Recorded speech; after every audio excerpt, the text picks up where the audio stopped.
Hello, അസ്സലാമു അലൈക്കും. എന്തൊക്കെയുണ്ട് വിശേഷങ്ങൾ? എല്ലാവരും സുഖമായിരിക്കുന്നല്ലോ അല്ലേ? ഞാനൊക്കെ ഇവിടെ സുഖമായിരിക്കുന്നു. അപ്പോൾ വീഡിയോയിലേക്ക് പോകുന്നതിൻ്റെ മുമ്പ് നമ്മൾ പാംക്രാഫ്റ്റിൻ്റെ ഒരു ബാക്കപ്പ് ചാനൽ കൂടെ സ്റ്റാർട്ട് ചെയ്തിട്ടുണ്ട്. പാംക്രാഫ്റ്റ് ഷോർട്സ് ആണ്. അപ്പോൾ അതിൽ മെയിനായിട്ട് ക്രാഫ്റ്റിൻ്റെയും അതുപോലെ ബോട്ടിൽ ആർട്സിൻ്റെ ഒക്കെ ഷോർട്ട് വീഡിയോ ആയിരിക്കും കേട്ടോ വരിക. അപ്പോൾ ഇതുവരെ എന്നെ സപ്പോർട്ട് ചെയ്തിട്ടുള്ള എല്ലാവരും അവിടെ വന്നിട്ടൊന്ന് സപ്പോർട്ട് ചെയ്യണേ. ഇന്ന് നമ്മളൊരു ബോട്ടിലായിട്ട് തന്നെയാണ് ചെയ്യാൻ പോണത്. അപ്പോൾ അതിന് വേണ്ടിയിട്ട് ഞാനൊരു ഗ്ലാസിൻ്റെ ബോട്ടിൽ എടുത്തിട്ടുണ്ട്. എന്നിട്ട് ഞാൻ ഫുള്ളായിട്ട് ടിഷ്യൂ പേപ്പർ ഒട്ടിച്ച് കൊടുത്തിട്ടുണ്ട് കേട്ടോ. അപ്പോൾ ടിഷ്യൂ പേപ്പർ 2:1 റേഷ്യോയിൽ ഒരു വാട്ടർ മിക്സ് ഉണ്ടാക്കിയിട്ട് നമ്മൾ ആ ടിഷ്യൂ പേപ്പർ ഫുള്ളായിട്ടൊന്ന് ഒട്ടിച്ചിട്ടൊന്നിങ്ങനെ ഡ്രൈ ആക്കി എടുത്തിട്ടുള്ളതാണ്. അപ്പോൾ ഞാൻ അതൊക്കെ ഒരുപാട് വീഡിയോയിൽ കാണിച്ചതുകൊണ്ടാണ് കേട്ടോ ഞാൻ ചെയ്യാത്തത്. ഇനി നമുക്ക് ഈ ബോട്ടിലിൻ്റെ താഴെ ഭാഗത്തൊന്നും ഇങ്ങനെ ഒട്ടിച്ചെടുക്കാൻ വേണ്ടിയിട്ട് നമുക്ക് വേണമെന്നുണ്ടെങ്കിൽ പോപ്സിക്കിൾസ് എടുക്കാം. ഇനി അതല്ലാന്നുണ്ടെങ്കിൽ ഇതുപോലെ കാർഡ്ബോർഡിൻ്റെ പീസ് ഇങ്ങനെ മേലെ ഭാഗം ഇങ്ങനെ പൊളിച്ചെടുത്തിട്ട് വേണമെങ്കിൽ യൂസ് ചെയ്യാം കേട്ടോ. അപ്പം നമുക്ക് ആ ഒരു താഴെ ഭാഗത്തൊന്നും ഇങ്ങനെ ഒട്ടിച്ചെടുക്കാൻ വേണ്ടിയിട്ടാണ്. അപ്പോൾ ഈ പോപ്സിക്കിൾസ് ആണെന്നുണ്ടെങ്കിൽ നമ്മളിങ്ങനെ അത് ഫെവിക്കോൾ അല്ലെങ്കിൽ ഗ്ലൂഗൺ ഉപയോഗിച്ചിട്ട് ഇങ്ങനെ അടുത്തടുത്തായിട്ടൊന്നും ഇങ്ങനെ ഒട്ടിച്ചെടുത്താൽ മതി. ഞാൻ പക്ഷേ ഇവിടെ പോപ്സിക്കിൾസ് അല്ല ഉപയോഗിക്കുന്നത്, ഇതുപോലെ ആ കാർഡ്ബോർഡിൻ്റെ പീസാണ് എടുക്കുന്നത്. അപ്പോൾ ആ ഒരു മേലെ ഭാഗത്തുള്ള ഒരു തിന്നായിട്ടുള്ള ഒരു പേപ്പറൊക്കെ ഇങ്ങനെ മാറ്റി ഒന്ന് റെഡിയാക്കി എടുത്തിട്ടുള്ളതാണ്. എന്നിട്ട് നമുക്കത് എത്ര സൈസാണോ വേണ്ടതെന്ന് വെച്ചാൽ അതിനനുസരിച്ചൊന്ന് കട്ട് ചെയ്യാം കേട്ടോ. നമുക്ക് ആദ്യം ആ റൗണ്ട് ചെയ്യുന്നതിനനുസരിച്ച് പിന്നെ ഒരു ബോട്ടിലിൻ്റെ പകുതി ഭാഗം വേണ്ട ഒരു മൂന്നിലൊരു ഭാഗം എന്നുള്ള ഒരു സൈസിൽ നമ്മളൊന്നിങ്ങനെ അത് വെച്ച് നോക്കിയിട്ടൊന്നിങ്ങനെ കട്ട് ചെയ്തെടുക്കുകയാണ്. എന്നിട്ട് നമ്മളതിങ്ങനെ ഗ്ലൂ ഗൺ ഉപയോഗിച്ചിട്ടൊന്നിങ്ങനെ ഒട്ടിച്ചു കൊടുക്കുകയാണ് കേട്ടോ. അപ്പോൾ ഈ ഗ്ലൂ ഗണ്ണിന് പകരം നിങ്ങൾക്ക് വേണമെന്നുണ്ടെങ്കിൽ ഫെവിക്കോൾ യൂസ് ചെയ്യാം. കാരണം ഇത് കാർഡ്ബോർഡാണ്. പിന്നെ നമ്മൾ ടിഷ്യൂ പേപ്പറും കൂടെ ഒട്ടിച്ചുകൊണ്ട് പെട്ടെന്ന് തന്നെ സ്റ്റിക്കായിട്ടൊക്കെ കിട്ടിക്കോളും. കുറച്ചൊരു ടൈം എടുക്കുന്നേ ഉള്ളൂ. അങ്ങനെ നമ്മളിത് ഒട്ടിച്ചിട്ടൊക്കെ ഇങ്ങനെ റെഡിയാക്കി എടുത്തിട്ടുണ്ട്. ഇനി നമുക്കിതൊന്നിങ്ങനെ പെയിൻറ്റ് അടിച്ച് കൊടുക്കാൻ വേണ്ടിയിട്ട് ഞാനിവിടെ ലൈറ്റ് ഗ്രീനാണ് യൂസ് ചെയ്യുന്നത്. ആക്രിലിക് പെയിൻറ്റ് തന്നെയാണ്. അപ്പോൾ അത് വെച്ചിട്ട് ഞാൻ ഫുള്ളായിട്ടൊന്നിങ്ങനെ പെയിൻറ്റ് അടിച്ച് കൊടുക്കുകയാണ്. അപ്പോൾ അത് പെയിൻറ്റ് അടിക്കുന്ന സമയത്ത് എനിക്കിങ്ങനെ തോന്നി അത് അത്രക്കൊരു ഭംഗിയില്ലാത്തൊരു കളറാണോ, ഭയങ്കര ഒരു അട്രാക്ഷൻ പോലെ തോന്നി. പിന്നെ ഞാൻ എൻ്റെ കയ്യിലുള്ള ഒരു പേൾ ഗ്രീൻ ഉണ്ടായിരുന്നു. അപ്പോൾ അത് വെച്ചിട്ടൊന്നിങ്ങനെ അടിച്ച് നോക്കി കേട്ടോ. പക്ഷേ അതും തീരെ ഒരു അത്ര മാച്ച് ആവാത്ത പോലെ തോന്നുക. പിന്നെ ഞാൻ ആ ഒരു ലൈറ്റ് ഗ്രീനെ വെച്ചിട്ട് ഫുള്ളായിട്ടൊന്നിങ്ങനെ പെയിൻറ്റ് അടിച്ച് റെഡിയാക്കി എടുത്തിട്ടുണ്ട്. നിങ്ങൾക്ക് ഇനിയിപ്പോൾ ഈ ഒരു ഗ്രീൻ കളർ ഇഷ്ടമായിട്ടില്ല എന്നുണ്ടെങ്കിൽ ബ്രൗൺ കളർ വേണമെങ്കിൽ യൂസ് ചെയ്യാം കേട്ടോ. നമ്മൾ ഒരുപാട് ബോട്ടിൽ ഇതുപോലെ ഇങ്ങനെ ചെയ്തിട്ട് താഴെ ഭാഗത്ത് ഇങ്ങനെ ബ്രൗൺ കളറൊക്കെ കൊടുത്തിട്ടുണ്ട്. അപ്പോൾ അങ്ങനെ വേണമെങ്കിലും ചെയ്യാം. അപ്പോൾ ഞാനിത് ഫുള്ളായിട്ട് ഒരു ഗ്രീൻ കളർ തന്നെ പെയിൻറ്റ് അടിച്ചിട്ടൊന്ന് ഇങ്ങനെ റെഡിയാക്കി എടുത്തിട്ടുണ്ട്. പിന്നെ ഞാനിവിടെ എടുത്തിട്ടുള്ളത് ലൈറ്റ് ബ്ലൂ ആണ്. എന്നിട്ട് അതിലേക്ക് ഞാൻ കുറച്ച് വൈറ്റ് ആക്രിലിക് പെയിൻറ്റും കൂടെ ഒന്ന് മിക്സ് ചെയ്തിട്ട് നന്നായിട്ടൊന്ന് ലൈറ്റ് ഷെയ്ഡ് ആക്കി എടുക്കുന്നുണ്ട്. ഒരു സ്കൈ ബ്ലൂ പോലെ ആക്കി കിട്ടാൻ വേണ്ടിയിട്ടാണ്. എന്നിട്ട് ഞാനതിങ്ങനെ സ്പോഞ്ച് ഉപയോഗിച്ചിട്ട് ആ ഒരു ബോട്ടിൽ മുഴുവനായിട്ടൊന്നിങ്ങനെ ഡാബ് ചെയ്ത് കൊടുക്കുകയാണ്. നമ്മൾ ആ ഒരു കാർഡ്ബോർഡ് ഒട്ടിച്ചിട്ട് ഇല്ലാത്ത ഒരു ഭാഗം ഉണ്ടല്ലോ, ഒട്ടിക്കാത്ത ഒരു ഭാഗം മുഴുവനായിട്ടൊന്നിങ്ങനെ ചെയ്ത് കൊടുക്കുന്നുണ്ട്. ആ ഒരു ബോട്ടിലിൻ്റെ ഒരു ഭാഗവും പിന്നെ ആ ഒരു നെക്കിൻ്റെ സൈഡിലും ഫുള്ളായിട്ടൊന്നിങ്ങനെ ഡാബ് ചെയ്ത് കൊടുക്കുന്നുണ്ട്. ഒരുപാട് ഇങ്ങനെ തിക്കായിട്ട് ചെയ്യേണ്ട ആവശ്യമില്ല. ഇടയ്ക്ക് ഇങ്ങനെ ആ ഒരു ടിഷ്യൂ പേപ്പറിൻ്റെ ആ ഒരു വൈറ്റ് കളറൊക്കെ കാണുന്ന രീതിയിലാണ് ചെയ്യേണ്ടത്. നമുക്ക് ആ ഒരു സ്കൈയുടെ ഒരു എഫക്റ്റ് കിട്ടാൻ വേണ്ടിയിട്ടാണ്. അപ്പോൾ ആ ഒരു വൈറ്റ് കളറും കൂടി ഉണ്ടാവുമല്ലോ ഒരു ലൈറ്റ് ബ്ലൂവിൽ. അപ്പോൾ ആ ഒരു എഫക്റ്റ് കിട്ടാൻ വേണ്ടിയിട്ട് നമ്മളിങ്ങനെ കുറച്ച് ആ ഒരു ടിഷ്യൂ പേപ്പറിൻ്റെ ഭാഗത്തൊക്കെ ഇങ്ങനെ അധികം പെയിൻറ്റ് ചെയ്യാതെ വെച്ചിട്ടുണ്ട്. ഇനി അങ്ങനെ അല്ലാന്നുണ്ടെങ്കിൽ നിങ്ങൾ ഫുള്ളായിട്ട് ലൈറ്റ് ബ്ലൂ അടിച്ചിട്ട് ഇങ്ങനെ വൈറ്റ് കളർ വെച്ചിട്ടൊന്ന് ഇങ്ങനെ സ്പോഞ്ചോട്ട് ഇങ്ങനെ ഡാബ് ചെയ്ത് കൊടുത്താലും മതി ഇടയ്ക്ക്. അപ്പോൾ നല്ലൊരു എഫക്റ്റ് കിട്ടും. ഇപ്പോൾ നമ്മളെ ബോട്ടിൽ ഫുള്ളായിട്ട് ലൈറ്റ് ബ്ലൂ ഒക്കെ അടിച്ച് റെഡിയാക്കി എടുത്തിട്ടുണ്ട്. ഇടയ്ക്ക് ആ ഒരു വൈറ്റ് കളറും കൂടെ കാണുമ്പോൾ നല്ലൊരു സ്കൈയുടെ ഒരു എഫക്റ്റ് തന്നെ ഉണ്ടല്ലേ. പിന്നെ ഞാനിവിടെ എടുത്തിട്ടുള്ളത് കുറച്ച് പിസ്തയുടെ ഷെല്ലാണ്. അപ്പോൾ ആ ഒരു പിസ്തയുടെ ഷെല്ല് നമുക്കൊന്ന് പെയിൻറ്റ് അടിക്കാൻ വേണ്ടിയിട്ട് ഞാനിവിടെ പിങ്ക് കളറാണ് എടുത്തിട്ടുള്ളത്. ആക്രിലിക് പെയിൻറ്റ് തന്നെയാണ്. അപ്പോൾ അത് വെച്ചിട്ട് ആ ഒരു കുറച്ച് പിസ്തയുടെ ഷെല്ല് നമ്മളൊന്നിങ്ങനെ പെയിൻറ്റ് അടിക്കുന്നുണ്ട്. ഇത് മുഴുവനായിട്ടൊന്നും വേണ്ട കേട്ടോ, കുറച്ച് മാത്രം മതി. അപ്പോൾ അങ്ങനെ പെയിൻറ്റ് അടിക്കുന്ന സമയത്ത് നമ്മൾ ആ ഒരു ഷെല്ലിൻ്റെ പുറത്ത് ഭാഗത്ത് മാത്രം പെയിൻറ്റ് അടിച്ചാൽ മതി. അതിൻ്റെ അകത്ത് ഇപ്പോൾ പെയിൻറ്റ് അടിക്കണമെന്നൊന്നുമില്ല. നിങ്ങൾക്ക് ഇനിയിപ്പോൾ ഈ പിങ്ക് കളർ വേണ്ടാന്നുണ്ടെങ്കിൽ വേറെ ഏത് കളർ വേണമെങ്കിലൊക്കെ എടുക്കാം കേട്ടോ. ഞാൻ പിന്നെ ആ ഒരു ബ്ലൂയിലേക്കും ഗ്രീനിലേക്കും നല്ലൊരു മാച്ചിങ് ആണെന്ന് വിചാരിച്ചിട്ടാണ് ആ ഒരു പിങ്ക് എടുത്തിട്ടുള്ളത്. നമുക്കിങ്ങനെ ഒരു കുഞ്ഞു കുഞ്ഞു ഫ്ലവേഴ്സ് പോലെ ഉണ്ടാക്കിയെടുക്കാൻ വേണ്ടിയിട്ടാണ്.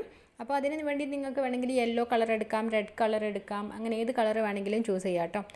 അങ്ങനെ നമ്മൾ പിസ്തയുടെ ഷെല്ലൊക്കെ പെയിൻറ്റ് അടിച്ച് നന്നായിട്ടൊന്നിങ്ങനെ ഡ്രൈ ആക്കിയൊക്കെ കിട്ടിയിട്ടുണ്ട്. ഇനി നമുക്കിതൊന്ന് ബോട്ടിലേക്ക് സ്റ്റിക്ക് ചെയ്യാൻ വേണ്ടിയിട്ട് ഞാനിവിടെ ഗ്ലൂ ഗണ്ണാണ് ഉപയോഗിക്കുന്നത്. അപ്പോൾ ഓരോ പിസ്തയുടെ ഷെല്ല് ഇങ്ങനെ ഒട്ടിച്ചിട്ട് നമ്മളിങ്ങനെ കുഞ്ഞു കുഞ്ഞു ഫ്ലവേഴ്സ് പോലെ ഉണ്ടാക്കിയെടുക്കുകയാണ്. അപ്പോൾ നിങ്ങൾക്ക് വേണമെന്നുണ്ടെങ്കിൽ ആദ്യം തന്നെ ഒരു ചെറിയ ചെറിയ ഫ്ലവേഴ്സ് പോലെ ഉണ്ടാക്കിയിട്ട് വേണമെങ്കിൽ സ്റ്റിക്ക് ചെയ്യാം കേട്ടോ. ഞാൻ അങ്ങനെയല്ല ചെയ്യുന്നത്. ആദ്യം ഇങ്ങനെ കുറച്ച് ഗ്ലൂ അപ്ലൈ ചെയ്തിട്ട് 2 പിസ്തയുടെ ഷെല്ലും കൂടെ ഇങ്ങനെ ഒരുമിച്ച് വെച്ചിട്ടൊന്നിങ്ങനെ ബഡ് പോലെ ആദ്യം അങ്ങനെ ഒട്ടിച്ചു കൊടുക്കുകയാണ്. അപ്പോൾ അത് കഴിഞ്ഞിട്ട് ഇങ്ങനെ ഒരു വേറൊരു പിസ്തയുടെ ഷെല്ലെടുത്തിട്ട് അതിന് ചുറ്റും അങ്ങനെ ഒരു 4-5 പിസ്തയുടെ ഷെല്ല് ഉപയോഗിച്ചിട്ട് ഒരു കുഞ്ഞൊരു പൂവ് പോലെ ഒന്നിങ്ങനെ ഉണ്ടാക്കിയെടുക്കുകയാണ്. അങ്ങനെ നമ്മളിവിടെ ഒരു 2 ഫ്ലവർ ഉണ്ടാക്കി എടുത്തിട്ടുണ്ട്. അപ്പോൾ ചില ഫ്ലവേഴ്സിൽ ഞാനിങ്ങനെ ഒരു 2 പെറ്റൽസും കൂടെ അങ്ങനെ എണ്ണം കൂട്ടിയിട്ടുണ്ട്. അപ്പോൾ അത് കുറച്ചൊരു വിരിഞ്ഞ് വരുന്ന ഒരു ഫ്ലവർ പോലുള്ളൊരു എഫക്റ്റ് കിട്ടാൻ വേണ്ടിയിട്ടാണ്. ചിലത് ഇങ്ങനെ ബഡ്സ് പോലെയും പിന്നെ ചെറിയൊരു ഫ്ലവർ പോലെയൊക്കെ ഇങ്ങനെ കിട്ടാൻ വേണ്ടിയിട്ടാണ്. നിങ്ങൾക്ക് ഇനിയിപ്പോൾ കുറച്ചും കൂടി ഒരു വലിയൊരു ഫ്ലവറാണ് വേണ്ടതെന്നുണ്ടെങ്കിൽ ആ പിസ്തയുടെ ഷെല്ലിൻ്റെ ഒരു എണ്ണം ഇങ്ങനെ കൂട്ടിയാൽ മതി കേട്ടോ. അപ്പോൾ അങ്ങനെ ഞാനിങ്ങനെ കുറച്ച് ഫ്ലവേഴ്സും ബഡ്സും ഒക്കെ ഇങ്ങനെ ഉണ്ടാക്കി റെഡിയാക്കി എടുത്തിട്ടുണ്ട്. ഇങ്ങനെ തന്നെ നമ്മളൊരു ബോട്ടിൽ കാണാൻ നല്ലൊരു ഭംഗിയുണ്ട്, നല്ലൊരു കളർ കോമ്പിനേഷനൊക്കെ ആയിട്ട്. ഇനി നമുക്കിതിൽ കുറച്ചും കൂടി ഒന്ന് ഡെക്കറേഷൻസ് ചെയ്യാൻ വേണ്ടിയിട്ട് ഞാനിവിടെ എടുത്തിട്ടുള്ളത് പപ്പായയുടെ സീഡാണ്. അപ്പോൾ പപ്പായയുടെ സീഡ് നന്നായിട്ട് വാഷ് ചെയ്തിട്ട് ഇങ്ങനെ ഡ്രൈ ആക്കി എടുത്തിട്ടുള്ളതാണ്. ഇനി നമ്മൾ ഒരു 2 ഫ്ലവറിൻ്റെ നടുക്കായിട്ട് ഇങ്ങനെ കുറച്ച് ഇങ്ങനെ ഗ്ലൂ അപ്ലൈ ചെയ്യാണ്. എന്നിട്ട് ഇങ്ങനെ അതിൻ്റെ മേലെ നമ്മളിങ്ങനെ ആ ഒരു പപ്പായയുടെ സീഡ് ഇട്ട് കൊടുക്കുകയാണ് കേട്ടോ. അപ്പോൾ ആ ഒരു പപ്പായയുടെ സീഡ് ഇങ്ങനെ ഇടുന്ന സമയത്ത് നമ്മൾ കുറച്ച് തിക്കായിട്ട് തന്നെ ഇങ്ങനെ ചെയ്യാൻ നോക്കുക. എന്നിട്ട് നമ്മളിങ്ങനെ ഗ്യാപ്പൊക്കെ ഉള്ള സമയത്ത് കുറച്ചും കൂടി ഒന്ന് ഗ്ലൂ അപ്ലൈ ചെയ്തിട്ട് അവിടെ ഇങ്ങനെ കുറച്ചും കൂടി ഒന്ന് ഇടുക കേട്ടോ. അങ്ങനെ വരുമ്പോൾ ആയിരിക്കും നല്ലൊരു ഭംഗി ഉണ്ടാവുക. നമ്മൾ ഗ്ലൂ അപ്ലൈ ചെയ്തിട്ട് അതിൻ്റെ മേലെ സീഡ് ഇട്ട് ഇങ്ങനെ കഴിയുന്ന സമയത്ത് എക്സ്ട്രാ വരുന്ന ഒരു സീഡ് ഉണ്ടാവുമല്ലോ ഗ്ലൂ ആവാത്തതൊക്കെ, അതൊക്കെ താഴെ വീഴും. അതൊക്കെ നമ്മൾ വീണ്ടും ഇങ്ങനെ വേണമെന്നുണ്ടെങ്കിൽ ഇങ്ങനെ ഒട്ടിച്ചു കൊടുത്താലും മതി. അപ്പോൾ നിങ്ങൾക്ക് ഈ ഗ്ലൂ ഗണ്ണിൻ്റെ പകരം വേണമെന്നുണ്ടെങ്കിൽ ഫെവിക്കോൾ ആണെങ്കിൽ നല്ലതാണ് കേട്ടോ. ഞാൻ പിന്നെ എന്താണെന്ന് വെച്ചാൽ ഒരുപാട് ടൈം എടുക്കും. അത്രയും ഇങ്ങനെ ഡ്രൈ ആയി കഴിഞ്ഞിട്ട് മാത്രമേ നമുക്ക് ബാക്ക് സൈഡിൽ ഇങ്ങനെ ചെയ്യാൻ പറ്റുള്ളൂ. അതുകൊണ്ടാണ് ഞാൻ പിന്നെ ഗ്ലൂ ഗണ്ണ് ഉപയോഗിച്ചിട്ടുള്ളത്. അപ്പോൾ ഫെവിക്കോൾ ആണെന്നുണ്ടെങ്കിൽ നമ്മളത് കുറച്ചൊരു കട്ടിയിൽ തന്നെ ഇങ്ങനെ ഫെവിക്കോൾ അപ്ലൈ ചെയ്തിട്ട് അതിൻ്റെ മേലെ ഈ പപ്പായയുടെ സീഡ് ഇങ്ങനെ ഇട്ട് കൊടുക്കുക. നന്നായിട്ടൊന്നിങ്ങനെ ഡ്രൈ ആയതിന് ശേഷം നമ്മളിങ്ങനെ അതിൻ്റെ മേലെ വേണമെന്നുണ്ടെങ്കിൽ കുറച്ചും കൂടി ഒന്നിങ്ങനെ ഫെവിക്കോൾ അപ്ലൈ ചെയ്തിട്ട് വീണ്ടും ആ ഒരു പപ്പായയുടെ സീഡ് ഇട്ടിട്ട് അങ്ങനെ കുറച്ചൊന്നിങ്ങനെ തിക്കിൽ ചെയ്തെടുത്താൽ മതി. പ്രത്യേകിച്ച് ഒരു ഡിസൈനിലൊന്നുമല്ല ചെയ്യുന്നത്. നമ്മളിങ്ങനെ കുറച്ചിങ്ങനെ ഹാങ് ചെയ്തിട്ട് നിൽക്കുന്ന രീതിയിൽ ഇങ്ങനെ ഒരു ബണ്ടിൽ പോലെ ഇങ്ങനെ ഫ്ലവേഴ്സൊക്കെ ഉണ്ടാവുമല്ലോ, ഫ്രൂട്ട്സൊക്കെ, അപ്പോൾ അതുപോലെ ഒന്നിങ്ങനെ ചെയ്ത് കൊടുക്കുകയാണ്. നിങ്ങളെ കയ്യിൽ ഇനിയിപ്പോൾ പപ്പായയുടെ സീഡ് ഇങ്ങനെ കുറച്ചേ ഉള്ളൂ എന്നുണ്ടെങ്കിൽ നിങ്ങൾക്ക് ഇങ്ങനെ എന്തെങ്കിലും ഡിസൈൻ ആയിട്ട് വേണമെങ്കിൽ ചെയ്തെടുക്കാം കേട്ടോ. അപ്പോൾ എൻ്റെ കയ്യിൽ ഇങ്ങനെ ഒരുപാടുള്ളതുകൊണ്ടാണ് ഞാൻ പിന്നെ എങ്ങനെ ചെയ്തെടുത്തിട്ടുള്ളത്. പെട്ടെന്ന് തന്നെ പണിയും കഴിയും. അപ്പോൾ അതുകൊണ്ടാണ് ഞാനിങ്ങനെ ഗമ്മ് തേച്ചിട്ട് ഫുള്ളായിട്ട് ഇങ്ങനെ ഇട്ട് കൊടുത്തിട്ടുള്ളത്. അപ്പോൾ ഞാൻ അങ്ങനെ ഏകദേശം അങ്ങനെ ബോട്ടിലിൽ ഇടയ്ക്കിടയ്ക്കൊക്കെ ആയിട്ട് ആ ഒരു ഫ്ലവറിൻ്റെ നടുക്കൊക്കെ ആയിട്ട് ഇങ്ങനെ കുറച്ചധികം ഇങ്ങനെ ചെയ്തെടുത്തിട്ടുണ്ട്. ഇനി നമുക്കിതൊന്നും ഇങ്ങനെ പെയിൻറ്റ് അടിച്ച് കൊടുക്കണം. അപ്പോൾ അതിന് വേണ്ടിയിട്ട് ഞാനിങ്ങനെ ആദ്യം വൈറ്റ് ആക്രിലിക് പെയിൻ്റ് ആണ് യൂസ് ചെയ്യുന്നത്. അപ്പോൾ ഒരു ബേസ് കോട്ടായിട്ടാണ് കേട്ടോ വൈറ്റ് യൂസ് ചെയ്യുന്നത്. അപ്പോൾ അതുകൊണ്ട് നമ്മൾ ഫുള്ളായിട്ടൊന്നിങ്ങനെ വൈറ്റ് പെയിൻറ്റ് അടിച്ച് കഴിഞ്ഞിട്ട് പിന്നെ നമ്മൾ അതിനിങ്ങനെ വേറെ ഏതെങ്കിലും കളേഴ്സൊക്കെ കൊടുക്കാൻ വേണ്ടിയിട്ടാണ്. അപ്പോൾ ഒരു ബേസ് കോട്ടായിട്ട് ചെയ്യുന്ന സമയത്ത് നമുക്ക് അടുത്തൊരു കളർ കൊടുക്കുമ്പോൾ കുറച്ചുകൂടി നല്ലൊരു പെർഫെക്ഷൻ കിട്ടും. അതുകൊണ്ടാണ് ഞാനിങ്ങനെ ആദ്യം വൈറ്റ് കൊടുത്തിട്ട് പിന്നെ അങ്ങനെ വേറെ കളർ കൊടുക്കാമെന്ന് വിചാരിച്ചിട്ടുള്ളത്. അങ്ങനെ നമ്മൾ ഒട്ടിച്ചിട്ടുള്ള എല്ലാ പപ്പായൻ്റെ സീഡിനും ആ ഒരു വൈറ്റ് കളർ കൊടുത്ത് നന്നായിട്ടൊന്നിങ്ങനെ ഡ്രൈ ആക്കി എടുക്കുക. എന്നിട്ട് മാത്രമേ നമ്മൾ അടുത്ത കളർ കൊടുക്കാൻ പറ്റുള്ളൂ. അപ്പോൾ ഇപ്പോൾ നന്നായിട്ട് ഇങ്ങനെ ഡ്രൈ ആയിട്ടുണ്ട് കേട്ടോ. പിന്നെ ഞാനിവിടെ എടുത്തിട്ടുള്ളത് ഗ്രേപ്പ് കളറാണ്. അപ്പോൾ ഈ ഒരു കളറാണ് ഞാൻ ആ ഒരു ബണ്ടിലിന് മുഴുവനായിട്ട് ഇങ്ങനെ കൊടുക്കുന്നത്. അപ്പോൾ ഞാനതിങ്ങനെ അടിച്ച് കൊടുക്കുന്ന സമയത്ത് ചില സ്ഥലത്തൊന്നും ശരിക്കും ഉണങ്ങിയിട്ടില്ല കേട്ടോ. അപ്പോൾ അതുകൊണ്ട് ഇങ്ങനെ ഒരു ലൈറ്റ് ഷെയ്ഡായിട്ട് ഇങ്ങനെ വരുമായിരുന്നു. ആ ഒരു പർപ്പിൾ കളറും പിന്നെ ആ ഒരു വൈറ്റ് കളർ കൂടെ മിക്സ് ചെയ്തിട്ട് ഇങ്ങനെ ലൈറ്റ് ഷെയ്ഡായിട്ട് വരും. അപ്പോൾ അതുകൊണ്ടാണ് ഞാൻ പറഞ്ഞത് നന്നായിട്ടൊന്നിങ്ങനെ ഡ്രൈ ആയതിനു ശേഷം മാത്രം ചെയ്യുക. ഞാൻ പിന്നെ ഇങ്ങനെ ലേറ്റ് ആകുന്നതുകൊണ്ട് ഞാൻ പിന്നെ പെട്ടെന്ന് അങ്ങ് പെയിൻറ്റ് ചെയ്ത് എടുത്തിട്ടുള്ളതായിരുന്നു. ഈ ഒരു കളർ അടിച്ചു കൊടുക്കുമ്പോൾ നല്ലൊരു ഭംഗിയുണ്ട് കേട്ടോ. കാണാൻ ഒരു ഗ്രേപ്പിൻ്റെ ഒരു ബണ്ടിലൊക്കെ പോലെയുണ്ട്. കാരണം ആ ഒരു ബാക്ക്ഗ്രൗണ്ട് ആണെങ്കിലും നല്ലൊരു ലൈറ്റ് ബ്ലൂ അല്ല. അപ്പോൾ അതിലേക്ക് ഈ ഒരു ഗ്രേപ്പ് കളർ നല്ല മാച്ച് ചെയ്യുന്നുണ്ട് കേട്ടോ. അപ്പോൾ നിങ്ങൾക്ക് ആ ഒരു കളർ ഇഷ്ടമായിട്ടുണ്ടോ എന്നുള്ളതൊക്കെ ഒന്ന് എല്ലാവരും അഭിപ്രായങ്ങളൊക്കെ പറയാം. അപ്പോൾ അങ്ങനെ നമ്മൾ ഈ പപ്പായൻ്റെ സീഡിൻ്റെ എല്ലാ ഒരു ബണ്ടിലും നമ്മൾ ആ ഒരു ഗ്രേപ്പ് കളറൊക്കെ അടിച്ച് റെഡിയാക്കി എടുത്തിട്ടുണ്ട്. ഇനി നമുക്കിതിനേക്ക് കുറച്ച് ലീവ്സ് അങ്ങനെ ഉണ്ടാക്കിയെടുക്കാൻ വേണ്ടിയിട്ട് ഞാനിവിടെ എടുത്തിട്ടുള്ളത് സ്പോഞ്ച് ഷീറ്റാണ്. അപ്പോൾ ഈ സ്പോഞ്ച് ഷീറ്റ് എന്ന് പറയുമ്പോൾ നല്ല റേറ്റ് കുറവാണ്. കുറച്ചൊരു തിന്നായിട്ടുള്ളത് കുറച്ചൊരു വലിയൊരു ഷീറ്റാണ് കേട്ടോ. നമുക്ക് A4 ഷീറ്റായിട്ട് കിട്ടുന്ന ആ ഒരു ടൈപ്പ് അല്ല. അപ്പോൾ ഇതിനെ പറ്റിയൊക്കെ ഞാനിങ്ങനെ ഡീറ്റെയിൽ ആയിട്ട് നമ്മളുടെ ആ ഒരു ക്രാഫ്റ്റ് മെറ്റീരിയൽസിൻ്റെ വീഡിയോയിൽ പറയുന്നുണ്ട്. അപ്പോൾ കാണാത്തവരുണ്ടെങ്കിൽ ഒന്ന് കണ്ട് നോക്കണേ. ഞാൻ കമൻറ്റിൽ പിൻ ചെയ്തിട്ടിടാം. അപ്പോൾ അതിൽ നിന്ന് ഞാനൊരു കുഞ്ഞ് പീസ് ഇങ്ങനെ കട്ട് ചെയ്തെടുത്തിട്ട് അതിങ്ങനെ 4ആയിട്ട് ഇങ്ങനെ മടക്കുന്നുണ്ട്. അപ്പോൾ ഞാൻ ഇങ്ങനെ മടക്കുന്നത് ലീവ്സ് കട്ട് ചെയ്തിട്ട് ഇങ്ങനെ ഒരുപോലെ കുറേ എണ്ണം കിട്ടാൻ വേണ്ടിയിട്ടാണ്.